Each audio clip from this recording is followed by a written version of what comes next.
The Word of God is alive and powerful, sharper than any two-edged sword, piercing even to the dividing asunder of the soul and spirit and of the joints and the marrow, and is a critic of the thoughts and intents of the heart. All Scripture is God-breathed and is profitable for doctrine, for reproof, for correction, for instruction in righteousness, that the man of God might be mature, thoroughly equipped unto all good works.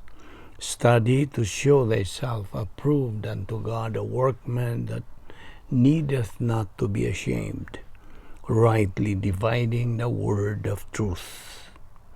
Sa dili pa kita magapadayon sa pagtuon sa pulong sa Dios ng adlaw, gikinahanglan ang atong pagsusi sa tagsa-tagsa na to kakalag kung naaba kita mga sala nga nahimo niini nga adlaw.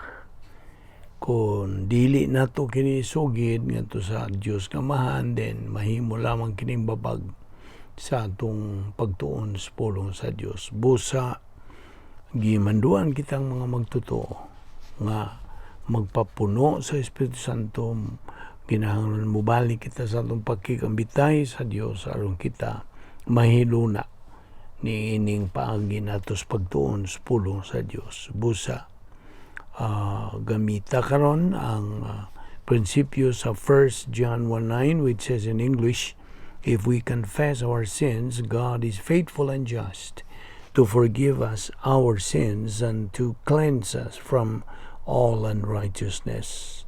Now, for you unbeliever, the issue you face is not naming or confessing your sins. It is believe on the Lord Jesus Christ and thou shalt be saved. Acts 16:31. Gamita ka na imong kabuton sa paghimos labing mayong danong desisyon sa tibuok mong kinabuhi, the decision to believe in Christ. Therefore, sa hilo magampo ta.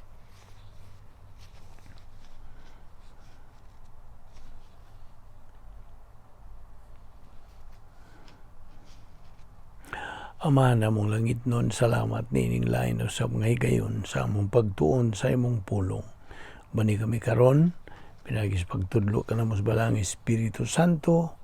Salamat ni among Bible study through the YouTube sa Vic Balbido Evangelistic Ministry. Kining tanan among gipasalamatan sa ngalan ni Ginoong Hesukristo.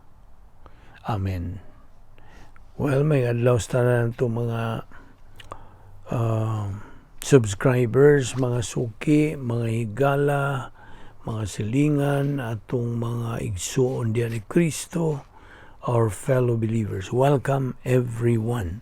Diya pa kita magadupot sa atong tunanan, the Hypostatic Union of the Lord Jesus Christ. Now, our Lord never got out. Wagid siya mugawas. Gikan sa iyang operational, prototype nga divine sphere.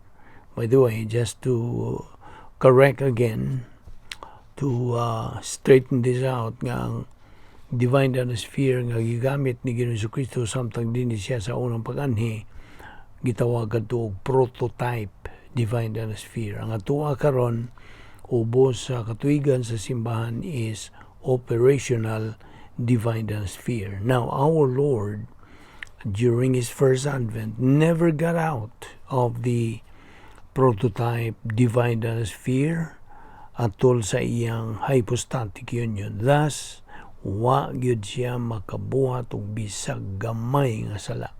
He never committed a single sin. That's why our Lord was sinless. That is the reason why ang atong Ginoong Jesucristo mitubo and advanced in wisdom and stature. Lucas 2:52. Sa diha nga kita, mga magtutuo, magapuyo diha sa sulod sa operational divine sphere, nga mao kina ang protocol plan of God, the Christian way of life, God's power system, o guban pang mga description sa diha nga kita puyo diya sa sulod sa maong operational divine atmosphere, actually we are redeeming the time. Atong gilukat ang panahon. Outside of this divine dynasphere operational, kung mahigawas kita niini, kitang magtotoo, nagausik-usik lang yun sa atong panahon. We are just wasting our time. Ang atong Ginoong Jesucristo napunan sa Espiritu Santo sugod yun sa iyang physical nga pagkahimugso hangtod sa iyang espirituhanong kamatayon didto sa cross. John 3:34 also says, "For God giveth not the Spirit by measure unto him." Ang bot pasabot kining by measure, no limitation, way kinutuban. Okay? Kay sud ni ining espirituhanong kinabuhi, there is no limit sa gahom sa Dios. It is your positive volition that God is after. Mao ra gyud ang iyang pangita diha kanimo. That's why it's a matter of choice. Ephesians 5:18 also says, "Be filled with the Spirit, do not be drunk with wine." Ambot pasabot, ayaw pagpadumala sa imong kinaiyang makasasala. And the Word was made flesh, John 1:14. Kini nagpasabot sa hypostatic union ni Ginoong Jesucristo that took place at His virgin birth. Immediately He resided diha sa prototype nga divine dynasphere. Sa iyang yung pagkatao, pagkahimugso, hangtod nga iyang gimanduan ang iyang espiritu to dismiss his spirit when he cried out while hanging at the cross, "Tetelestai," it is finished. Now, na ka na mabasa sa Lucas 23:46, "Father, unto thy hands I commend my spirit." It is finished. Manayang ipamulong diya sa Lucas 23:46. Efeso 5:18, nagamando sa kanatong mga magtuto, be filled with the Spirit. Pagpapuno sa Espiritu Santo. Acts 1:8, ang atong Ginoong Jesucristo nagkanayon, the Holy Spirit will come upon you. May pangutana. Where did our Lord Jesus Christ's miracles come from? Diin man. Tubag, miracles are the decision from God's sovereignty and wisdom. Decision kini. Ang gihimo, gikan sa magagahom o sa kaalam sa Dios. Formula, God's sovereignty plus God's wisdom plus God's power equals miracle. Isi mo ni formula. Akong balikon, God's sovereignty, dugangan pa ka na sa God's wisdom and God's power, milagro ang resulta. Now, ang tanang mga milagro are always compatible with God's will and plan. Always. Sa kanunay yun. Okay? Atol sa hypostatic union ni Ginoong Jesucristo, ang tanan nga mga milagro gihimo kadto pinaagi sa plano sa Dios, dili pinaagi sa pagka-Dios ni Kristo. Akong balikon, let me rephrase that. During the hypostatic union of our Lord Jesus Christ, all miracles were performed through God's plan, not through Christ's deity. Miracles are not a problem-solving device. Wala. Wala ba na sa lista? So, there are three categories of miracles during the hypostatic union ni Ginoong Jesucristo. Una ni gitawag ni Christian, not Christian, creation-related miracles. May kalabutan kini sa katukuran nga mga milagro. Ikaduha, Messiah-related miracles. Our Lord Jesus Christ's miracles were performed to manifest His credential that He was the Messiah, the true Messiah. Okay? Ejemplo. Okay? So, creation-related miracles, mao ni naguna nga kategory. The Lord Jesus Christ is the Creator. Ikaduha, Messiah-related miracles. Ang atong Ginoo Jesucristo mga milagro niya, ang ibuhat, were performed to manifest His credential that He was the true Messiah. Ihimplo nini ang iyang pagpahawa sa mga demonyo, casting of demons.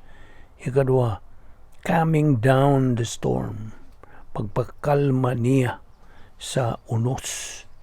And then number 3 category of miracles, mao kining agent-related miracles. Pinagi kini sa pagkaunipotente sa Dios nga Espiritu Santo.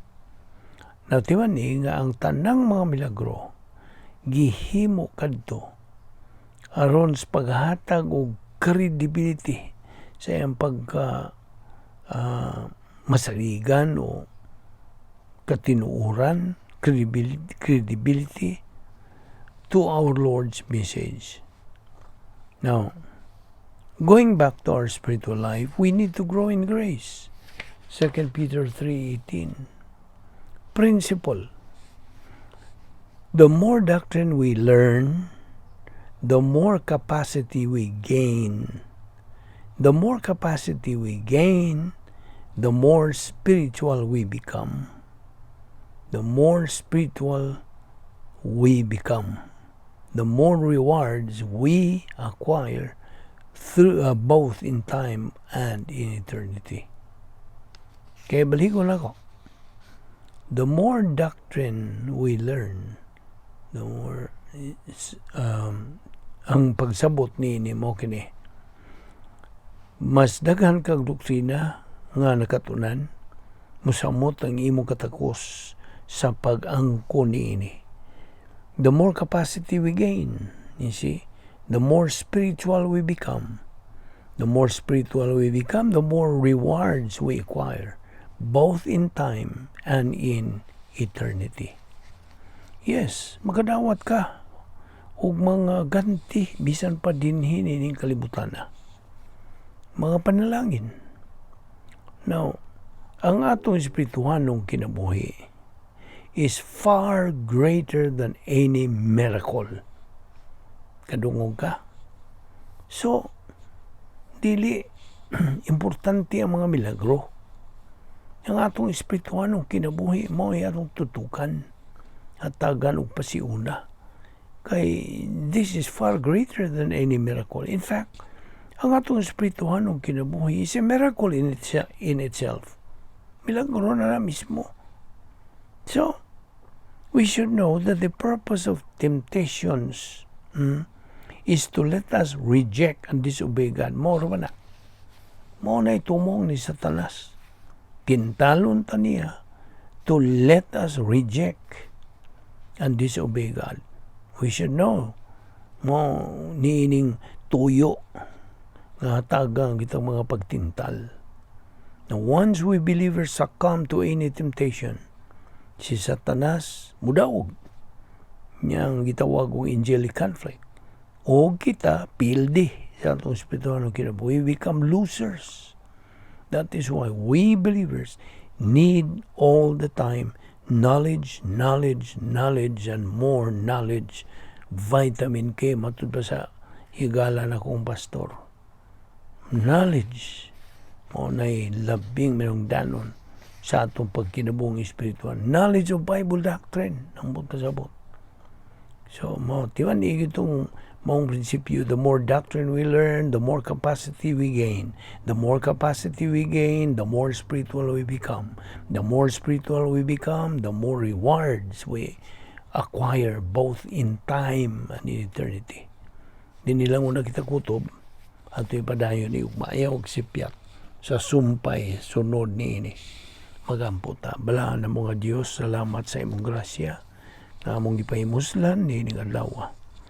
Bani kami sa pagbubuwag karon, likay kami sa mga kabilinggan, dada kami pagbalik ugma. Aron kami makapadayon ni among spiritual momentum. Pinagi ni ining Bible study through the YouTube sa Vic Balbido Evangelistic Ministry. Kining tanan among ipasalamatan sa ngalan ni Ginoong Hesukristo. Amen.